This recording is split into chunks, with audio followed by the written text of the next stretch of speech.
একজন মা ৩টি সন্তান রেখে সে পরকীয়া করে চলে গেছে। তার সন্তানের কথা সে একটাবারও চিন্তা করে নাই। যেই মহিলার ৩টি সন্তান আছে সেই মহিলা যে পরকীয়া করতে পারে এটা ভাবতেই ঘৃণা লাগে, ঘৃণা। আর সে এমন একজনের সাথে পরকীয়া করেছে, ওই পুরুষের কিন্তু বউ বাচ্চা আছে, ওই পুরুষেরও কিন্তু বউ বাচ্চা আছে। এদের রুচি দেখলে বমি আসে, বমি।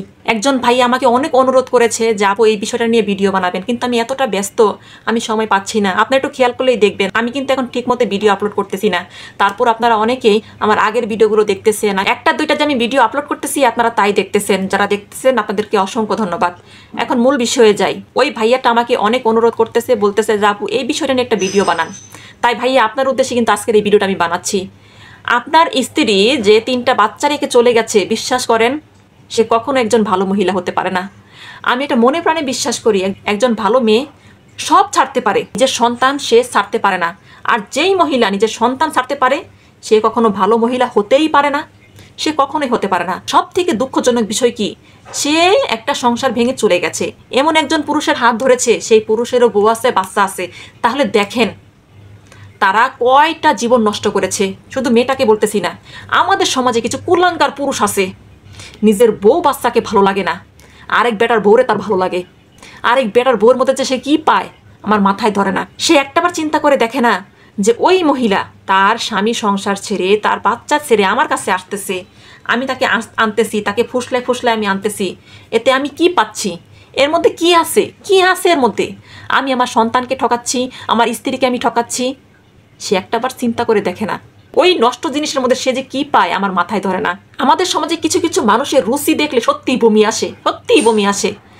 একজনের ব্যবহার করা জিনিস, একজনের বউ, একজনের স্বামী নিয়ে কিভাবে সংসার করতে পারে, কিভাবে তাকে নিয়ে স্বপ্ন দেখতে পারে আমার মাথায় ধরে না।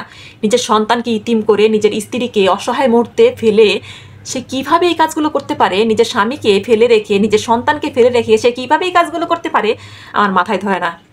ভাইয়া আপনাকে একটা কথাই বলবো, আপনি যেহেতু আমাকে কমেন্ট করেছেন, আপনি যেহেতু আমাকে অনুরোধ করেছেন যে এই বিষয়টা নিয়ে একটা ভিডিও বানানোর জন্য, তার জন্য আপনাকে আমি বলতেছি ভাইয়া, ওই স্ত্রীকে আপনার জীবনে আপনি কখনোই প্রবেশ করতে দিবেন না। দয়া করে আপনি আপনার সন্তানদের নিয়ে একটু সুখে থাকার চেষ্টা করেন, তাদের পাশে আপনি থাকবেন, তাদের পাশে আপনি থাকবেন। ওই মহিলা মা হওয়ার যোগ্যতাটা কখনোই রাখে না, ওই মহিলা কখনোই ভালো মা হতেই পারে না। তাই যে সন্তানের দায়িত্ব নিজে নেন। ওই মহিলাকে বলার মতো আমার কোনো ভাষা নেই, আমার ঘৃণা লাগতেছে। যেসব মহিলা নিজের সন্তানকে ছেড়ে চলে যায় তাদেরকে আমি ঘৃণা করি, ঘৃণা করি।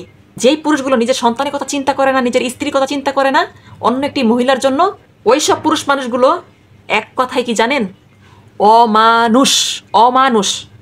এক কথায় অমানুষ। তারা কখনোই মানুষ হতে পারে না, তারা কখনোই ভালো মানুষ হতেই পারে না।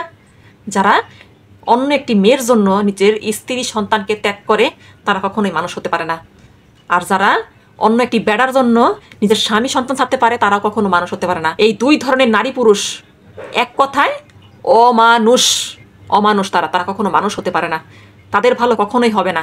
তাদের ধ্বংস তারা নিজের চোখে দেখবে, তাদের ধ্বংস তারা নিজের চোখে দেখবে। আমি এই কথাটা বলে দিলাম।